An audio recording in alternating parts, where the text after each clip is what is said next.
Hello, and welcome to Travel Stories Unpacked, where we are going to talk about all things travel, from the silly to the serious and everywhere in between. So if you love hearing different stories and opinions about travel, then you have come to the right place. I'm your host, Ashley Newton, and thank you so much for joining us today for a really fun part 2 episode where the wonderful Melissa Rice is joining us again to talk about staying healthy while traveling. We had so much fun when we started our conversation that we just had to keep it going. So we will link to that first episode and make sure that you can find it if you haven't already. But we just want to keep talking about this. Yeah, well, thank you very much. You're too kind, Ashley. And yeah, as we were filming or recording that first episode, we realized there's so many different aspects of staying healthy while you're traveling. Couldn't possibly do it justice in just one episode. So we decided to come back for the sequel. Yeah. And continue the conversation. And, well, because in the first one, we kind of focused more on like preventative things or like germs and sickness. Avoiding sickness is only really one part of health while you're traveling or staying healthy. So now we have a few more things to talk about. Yeah, so let's just go ahead and get right into it. I feel like we covered a good amount of like just germy prevention stuff, but like we said earlier, I had a completely different take on where I thought this was going to go. So my brain immediately went to, we're going to talk about like diet and exercise and like what you eat and what you do on, your travels or your vacation. So, I mean, I think we can all agree that it's all still under the health umbrella, but what is your approach to that side of things? I think it really depends on the person and what your, long-term goals are. Like, are you trying to just avoid feeling yucky while you're traveling? That's a legitimate goal. Are you somebody who is like an athlete training for a specific race or event or, so that's going to vary. How long are you traveling for? Someone who travels regularly, maybe for work, is going to have to pay maybe more attention than someone who's just on a week-long vacation and it's like a short temporary thing. That makes too, a ton right? of sense. Yeah. So, and for me, traveling, I try to have a balance. Like I want to indulge. I want to not think so much about everything that I'm eating. Right. Is it healthy? Is this a good choice? Am I getting my steps in or my workout in? But at the same time, I feel better if I'm not eating loads of fried food or tons of things that are so different to my system, or if I don't get exercise, like the exercise helps me. It actually helps Justin, my husband, and I. Like when we go on a cruise, we'll eat dinner and usually then let's do a couple laps around the deck to walk. Not because we feel like we need to burn calories, but it just feels better after you've eaten kind of, really rich, heavy stuff, I do totally get what you mean. So and figuring that out, and then, if you want to get back home again, get back into your routine, keeping at least something that's sort of regular, even if it's not as much as you would normally do at home. So maybe you normally run and you run every day, so many miles. If you get at least a couple of shorter runs in during your trip, you feel better when you get back. I'm going to defer to you on that subject because running, that is not... I'm just using that as an example. No, I totally get it. But like, for me, I do remember the first time I went on a cruise. It is just really exciting. And I just tend to gravitate towards my favorite things. Mm-hmm. And my favorite things are not always the healthy things. They're usually yellow. They're usually beige. It's like, where are the potatoes? Where are the biscuits? Where are the, the carbs? Give me the pastas. Give me all these things. And I would say by like halfway through, I learned real quick that was not a sustainable approach, because you're not getting the most out of your day if you feel sluggish. And maybe that doesn't happen to you, and more power to you. But for me, it was definitely a very real thing. So now, like, I've changed very much, but I don't not let myself have things also, if that makes sense. I just try to remind myself I like other things too. And like, just eating a light meal here and there. Like, I love salad bars.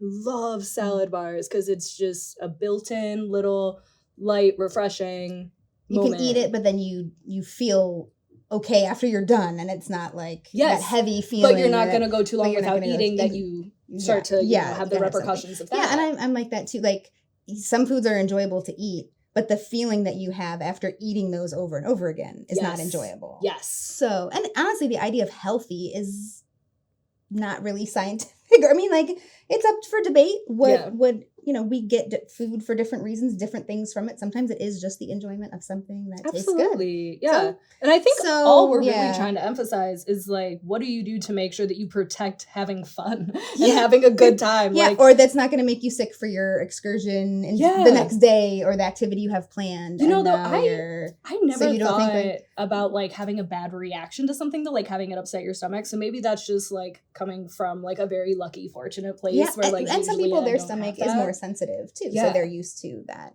And the other thing, like with activity too, just because it feels good, it can also be like a really fun way to explore a new city by running, walking, taking a bike tour. So you run? Like do you still run? Yeah, I don't run as much as I used to. I enjoy it still. I like to think that I'm still a runner. But in the past, yes, I've done some different races, long distance running, some longer bike rides. So is that something that you try to like stay on your routine with? So there's been times that I've been traveling kind of in the middle of like, okay, this race is coming up, this event, and I'm going to be gone for a week or two, nothing extensive. And it's like, okay, well, I know I'm not going to be able, I had these maybe workouts kind of scheduled. How can I adapt that to where I'm going to be? Yeah. So maybe I take what was going to be a longer run and I shorten it. And I do it on the treadmill at the hotel gym or the resort gym.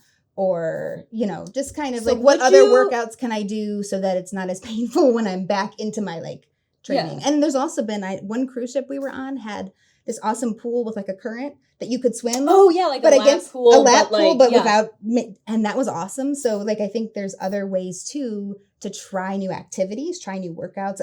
Yeah, there was another, and that was actually like, oh, I'm training for a triathlon. Hey, I can do a 20-minute swim workout. I don't know how far I went or how fast, but I was still. But it's still those muscles. Still swimming, and you feel like, hey, I did, and you feel good, like, oh, I did that. So, and you have other super hardcore athletes that's part of their trip planning is how can I get my miles or how can I, keep up my fitness and do that kind of thing. And I've worked with, when I was a travel agent at one point, worked with clients like that too. Yeah. Some that actually like that an anniversary couple into part of their request. I had an anniversary couple, like they booked a cruise to Alaska. And after the cruise, they got off and they ran the Anchorage Marathon together. So, like, that was. I mean, no, thank you, but I'm glad.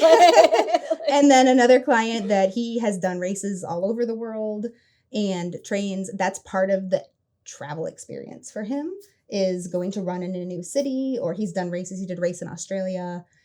So that's sort of like part of the point for his travel. Yes, so that's I think a completely different and I could lens, that would be like a whole other podcast of like things to consider. So let us know if you want us to talk more about it. One thing that is like if you are going to go for a run in a new place, you do have to be somewhat concerned about, at least aware of security issues. Yeah, like what we're used to here is different attitudes toward runners, towards women running alone, traffic patterns. Also remember where you are. So that same client who happens to be I was my thinking uncle. More even just like what are the road conditions he went like for a run if I remember right, it was Barcelona, like they had just gotten there and he left the hotel and went for a run thinking, well, I kind of know where I am and I'm just gonna one of those like I'm gonna keep making right turns or whatever. Got completely it's not square blocks there, it's completely turned around, had no cell phone, had no, nothing. And all he could remember. Did he speak the language? No, like, could he go and be like, I'm lost, help me? It's Barcelona. He only speaks English. Oh. And like, all he could remember was it was the Best Western, but there are multiple hotels even in the same area. So he did eventually make it back to the hotel. So one tip is to grab something, a business card or flyer, something that has the hotel name and address on it in the local language. So visually you can just be like, because even if you think you're pronouncing it, like that may not sound like that to the person who's trying to help you. And always have a cell phone and like enough cab fare to get you back to where you started from. Probably. Other than that, go out and get lost and enjoy. Probably in that currency too. Would be but that would be. I mean, these days you've got other options. Like, can I Venmo you? Get me home. How do you say that? In Apple Cash. But anyway, so I mean, it can be a fun part of the experience. Yeah, and I just think there's a balance between if you're so rigid and regimented with your diet, and some people have to be because of health issues, allergies, that's a whole different thing too, but if you're going to be so worried about it that it's going to take away from enjoying your vacation, then maybe you need to adjust like where you're traveling to, because Some destinations aren't conducive to that. If you have to do this and you have to do this and you're not going to enjoy being somewhere else, then maybe it's, just a matter of the right destination or the right options. That's never occurred to me. Bringing your protein bars, bringing your, things like that to get you through. Protein powder is one thing. And when I worked at the airport, I don't want to take this big jug of it. And they poured vanilla protein powder into a Ziploc bag. Don't do that. That gets you introduced to the airport security and customs staff real fast. Yeah, there's other way to get protein, maybe. I know, I was like, really? That's what you need? Or maybe it was, I don't know, there's all kinds of powders and supplements. Well, and my boyfriend loves his, so he's probably, but this is my brand. This is my good protein. Which is fine. Keep it in the original container. At the very least, bring the label and put it on there. Don't make them guess at I don't know. Just buy it when you get there. Figure it out when you get there would be my advice. These days with, delivery, even in other, not just in the States, you can get Walmart delivered to your hotel room. Sam's, or I'm not endorsing any particular. If you are a big producer of protein powder, do you make travel sizes? Do you make sample sizes? Are you letting down your demographic? Actually, what are you doing? Sample sizes are another thing. As you accumulate them, and especially if you do events or races, vendors will hand out sample sizes, and I would always save mine for when I traveled. Yes. Yeah. Even if it's sample. We've always been a sample household in general. Can I get that? Because those are perfect. They're, prepackaged. They're labeled. You can throw them in. And then, So if somebody's not doing that, please. I didn't know. Maybe you were looking for a sponsor for the podcast. Always. If you're a protein. We are always looking for that money. No. But, gosh, what was I going to say? Because I don't giggle. No. Derailed us completely. Oh, I know what I was going to say. I will never, ever be caught in a hotel or cruise ship gym. That's just not. Really? No. But I also can't just chill on the beach all day or by the pool all day. But I like to get my exercise in just actually doing something active I enjoy. Mm-hmm. So I love to swim. And when I say swim, I don't just mean sit in the water with a drink in my hand, although I love that too. But I love to actually swim. I love to tread water. So and Annie's smiling. She's behind the camera because she was with me in Jamaica. And I was just swimming like a little fishy all up and down the shore. But I also love to just take walks and explore the area. Mm-hmm. And if there's any sort of game type things, where you can get a little bit more physical, but you're playing something, we bring games to the beach, it's Frisbee. The generic version, but Can Jams. Oh, that game gets. Have you not played this game? I don't know this game. Oh my god, it's so much fun. You have a trash can and you have a Frisbee and you're trying to get it into a little slit in the Frisbee, in the trash can. So here's your trash can. Envision a trash can, and then a little bit after the lip of the trash can is a slit. So that's your 3 points, right? That's where you want to get it. But my point is we just go crazy with this game and we get super competitive. And next thing you know, you're sweaty, you're diving. Yeah. That's more how I'll fit in exercise. But my brother. Versus a dedicated gym workout I'm going here. Last time I went on vacation with him, and I don't know if he still does this now that he's a husband and a father, mm-hmm. but when we took our last family vacation together, he was up at 5 a.m., 6 a.m., going to the gym every day. And then he was in bed. Sorry, Josh, if you're listening, I love you. But he was in bed every day by 8 or 9. And I was but the show didn't even start. And I want to hang out. That's totally me. Is it? Yeah. So what is your husband though? Well, he's a morning person too. Okay. I actually thought I was a morning person until I married him. And he's an extreme morning person. Okay, I got to ask, what time are you guys rising if you're a normal day, it's not unusual for him to be out of bed before 5 a.m. or by 5 a.m. Oh my god. And I want to cry. I want to go to bed for him. Most days before 6 a.m. I am are out of bed. Yeah. Most days. Even if it's out of bed and dress, or out of bed getting your coffee. So that's the difference. He wakes up and is immediately on. Gotcha. He could walk to his desk and start working. I wake up and I get out of bed, but I need coffee. I need some quiet time. I need time to process. And so I don't just flip on the switch. But neither one of us is somebody who's going to sleep in. And the idea of sleeping in on vacation is completely So you're happy foreign. With let's rise with the sun And also probably set. Exactly. We are not generally going to be the people who are at the late dinner seating and the 11 o'clock show. Gotcha. Because I get enjoyment on vacation of going to bed early and reading and like being ready and for if the next that's day. what you want, and even better that you guys are in the same sort of. It does help when you're both on at least somewhat the same rhythm. And even on vacation, or if I travel by myself, I look forward to getting up early and being able to do the workout that I want or getting that exercise because it's kind of like my me time.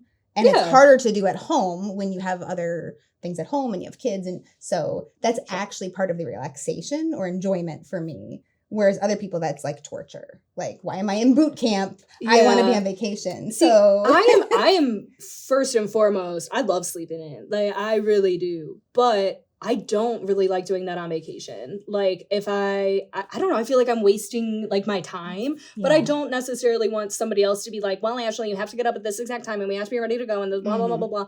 Unless it's something like I'm really excited about. Like, we're going to go see this really cool place. And we have this and really you have to leave at a certain time to get there. Yeah, then it's exciting. It's like, sure. you know, like. I can see that. But yeah, so. I also love a nap, like an afternoon nap. So to get up early and go do some stuff and have lunch and then nap, then I can stay up later. I can't nap. So, I'm so jealous of people that can nap. I'm not gonna lie. Because like sometimes I can barely sleep. So I'm just like, oh, way to rub it in. Like sleeping all the time. I have a hard time napping at home because I feel like I should be doing other things. Yes. But napping on vacation is different. Yeah. Like it's to me, that's part of the, hey, I really don't have to be doing anything else. So well, I think that could be considered part of trying to be healthy too, because you really don't want to don't run yourself to the point where you get sick or you just don't feel well. I think that's why we tend to get sick maybe when we're traveling is because we are pushing that. Yeah, that and you're not sleeping as much. And now maybe your defenses are just a little bit lower and you're now exposing yourself to a few more people than you're used to or different things. So and the same thing, you want to be enjoying the rest of your trip. So, so you need that rest. You need at some point to feel good for your activities, have the energy to do the things that you want to do. Well, since we've sort of danced around why that you should, make sure that you protect your good times and your good vacation moments, but we haven't really shared any when that doesn't work stories. So I know you have a couple of stories, and not even necessarily things that were preventable, but just things that were like this sickness happened or this moment happened. And which one do you want to start with?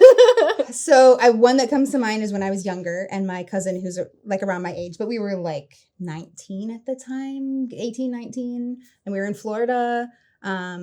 And she woke up one morning and just wasn't feeling well. And at first you think like it's stomach issue or a virus. Right, all the stuff we were talking about. She was getting like worse and worse to the point where she like something is wrong. Mm-hmm. And I had to call an ambulance because she started to like. And you're just 19 at the time? I think so. I mean, technically 19, you're an adult. 20 at the most. Yeah. And I was, like, okay, as I'm assessing the situation but we were in an apartment building on the 8th floor, wherever. Like, I couldn't even physically get her to the car. And now I can see that she's getting sicker and sicker. So I had to call an ambulance. Oh my gosh. The first ambulance ride of my life was when we were in Florida. It ended up that she had appendicitis. Oh my gosh. So she got her appendix out while we were in Florida. Which, call back to episode 3. I know. I'm like, I've listened to the previous episode. Like, I don't want to go too far down that road, but. No, but it's just so crazy to me how many people have these experiences where it's you're out of your element, you're completely somewhere new, whether it's even in another state or in another country, and now you're having surgery. Like, that is so scary. And completely unexpected, like something like that is an injury. And was this last story, and this isn't. Not even something that you could have remotely anticipated. Yeah, no way. I mean, in my understanding, it happens pretty quick. And she actually, that was like a Sunday morning, and by that afternoon, she was having surgery. Oh my gosh, yeah. And her mom eventually actually ended up flying down, because she might have only been 17. Oh. I don't know. But yeah, so anyway, like, you want your mom at some point. Right? I mean, I'd want my mom if this happened to me tomorrow. We checked her out of the hospital and went to the airport and got on a plane to fly back to Ohio. Well, she had had the surgery, and after a day or two or however long of recovery, then we went right from the hospital and flew. I just remember the wheelchair and trying to make sure she was relatively comfortable. Thankfully, it's 2-hour flight or whatever. But so that was an adventure. I remember when my brother got his appendix removed. Like part of the like rehab after the surgery is like your lungs. Oh yeah, like they have to make sure that like I don't. Maybe that was a special case. Or sorry if I'm like violating HIPAA. Or something right now. Well, did you say which hospital and doctor's name and? No. Okay. Let's not break any laws. But yeah, so it is, most of us, when we have surgery, we just go home. Yeah, like flying, like could that have been, like, were they aware that that's what she was going to do when she checked out? Or yeah, I think so. Yeah. They must have known. So it has to be fine. Yeah. Don't take our word for it. But I mean, once again, not a doctor. Don't take medical advice from this very unofficial podcast. So, yeah. I think in general, like, I've been pretty lucky when I've traveled. I have one story I'm going to tell, but for my boyfriend, he went through this weird thing where he would get sick every single time we traveled. And it would all be like weird different things. Like we were at one of our favorite places in North Carolina, and he just like was like midweek, and he was just like, I literally can't. I can't go out to eat with you guys. I can't hang out at the beach with you guys. Like I have to be in this bed and just like take some medicine. And like I think that was just like exhaustion in a way, like being really run down and just too much activity, too much sun, too much heat, like that sort of thing. But then the next time, or I don't know, another time we're traveling, we're in Chicago, and he gets this like bout of what I can only assume was like vertigo. Oh, and we were awful. All the way up on like, I don't know, like a decently high level in our hotel. And every time he had to get into this elevator, I mean, at one point he's literally like on the elevator floor, not like laying on it, but like kind of like crouched down because he's like, this seems to help, like being down at that here. point. You just do what you need to do to survive. But it's a terrible feeling. I was so nervous. I was like, is this your thing now? Are you just gonna pick up like a new mystery ailment every time we try to leave the house? Maybe you should leave him at home. No, he's like one of the only people I like to travel with. So he's got, he did good last time. So I'm hoping whatever it was, we like, now you've passed that point in time. But you had a story about your own husband, did you not? Yeah. So we had planned this short trip to Switzerland. I worked for an airline at the time, and we would do crazy things like, hey, next weekend, let's go to Switzerland, right? God, that sounds But awesome. I had been looking at the flights because we're flying standby, so there has to be seats available. I'm like, and we're going to get like international first class on the way there and on the way home. It's wide open, and that's just like, if you've never done it, most of us never have. Right. Awesome food, comfortable seats, just premium. I can't even imagine. Right? Like that's actually like the experience. You don't even have to go anywhere. Just take the flight. So on the way there were travel complications. A flight got canceled. And of course, now we're flying standby. We end up on a completely different flight, and we were in 2 seats that didn't even recline in coach. So you go from like, that's more what I'm used to. Here's what we're planning for. Here, wah, Yeah. But I just kept saying, but it's okay because on the way home, the flights still look good. We're the flights set. look good, right? Yeah. At some point, he starts coming down with, I don't remember if it was a sinus infection or a virus or strep throat, something just where you're just awful. Feeling head miserable, And of course, we get the international first class flying back, and he is so miserable. He's just like not enjoying any of it. I'm over there with like my movies and my like filet mignon and my ice cream sundae bar, and the poor guy is just supposed to do. Like, I'm like, well, what am I?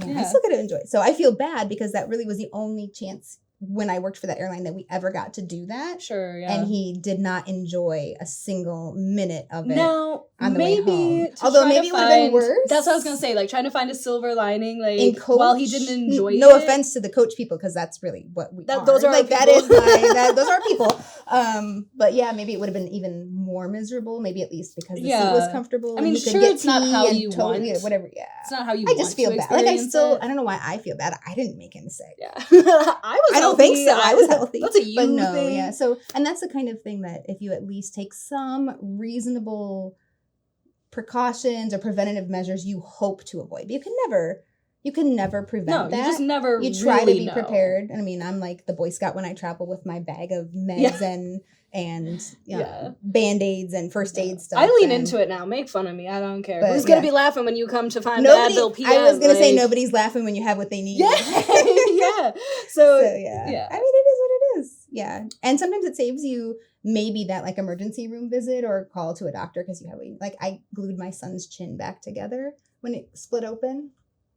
Tell me why I thought you meant like his jaw. No, like I thought you were like he was playing outside and he banged it, and maybe it could have used stitches, but with a little bit of new skin and some steri strips, good to go. Good to go. Good to go. So once again, not a doctor. Like I feel like this is not right.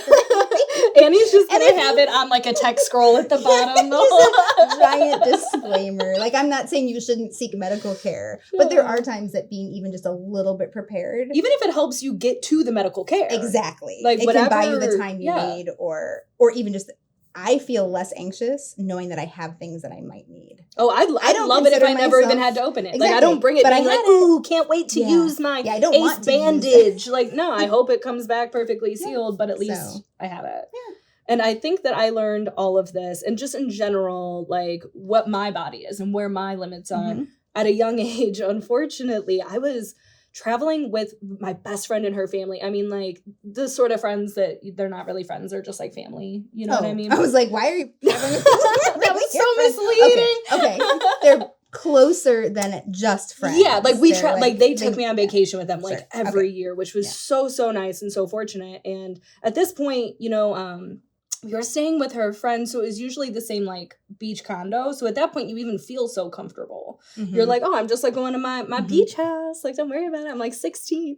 And oof, it was this first year that all of my friends were pushing me, and they were like, you need to wear a bikini. You can't keep wearing this one piece nonsense, and you're 16. So I'm like, oh no, they're totally right. Like, this is what I have to do, or I'm the lamest person on the beach.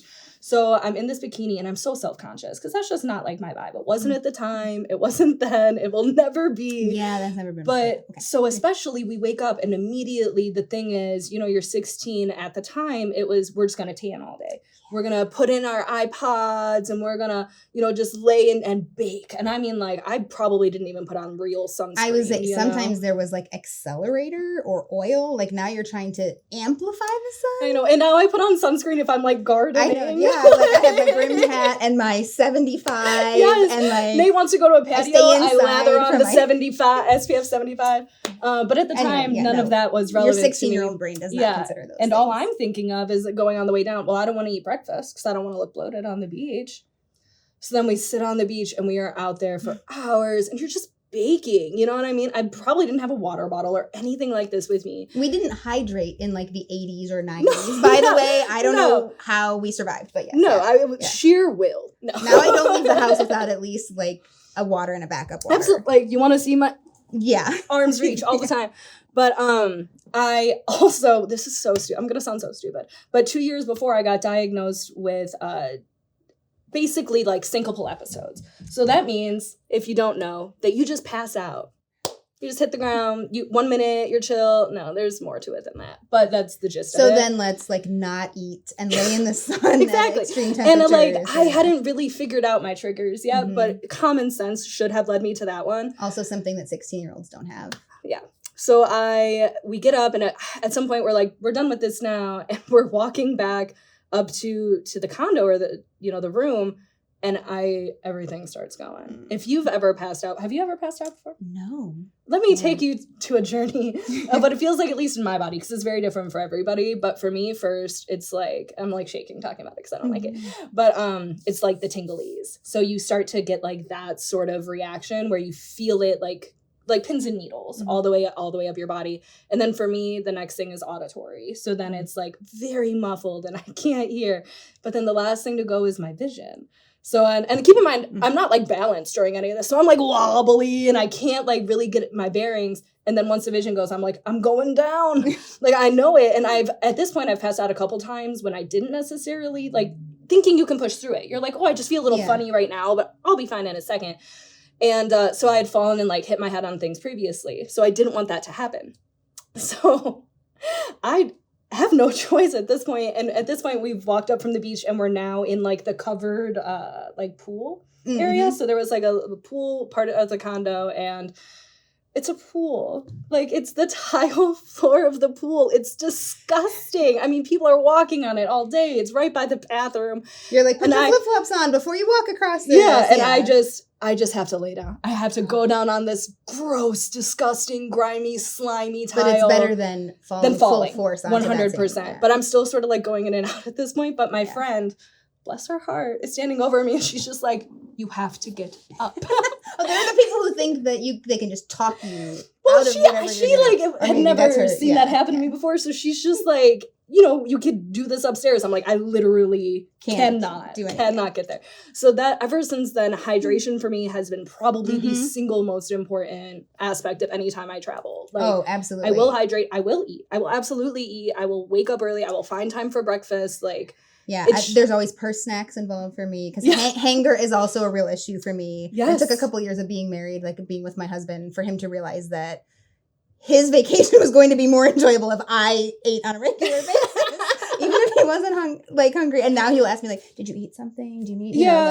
So you have to learn that about who you're traveling with too, and also you should know if your travel partner has health issues. Can just hit the deck at any moment. If she's you're going travel, down. Ashley, the person with you should know what might happen and what they should do, right? That's another, like, I didn't even think about that until now. Yeah. But food allergies, right? Like, I have a kid with food allergies. Anybody with him should know how to recognize those signs and what to do if that happens. So it's another aspect of being healthy. Just being aware of yourself. We want you to go and enjoy your sharing trip, that and we with want your you to travel come companions. home, preferably without like medical intervention. Yeah. Well, and ideally sort of share it before you go. Because that way you're not like telling them, oh, by the way, as we're like in transport, like anything could happen. I don't know if you signed up for this. But I think that in the end, it's like we were talking about earlier, it's all about balance. It's all about finding what works for you, not maybe comparing yourself to other people and what works for them, and just, trying to make sure that you savor all the moments without any of the sick. Yeah. I think that's, all the fun, none of the sick. Absolutely. Yeah, come home safely.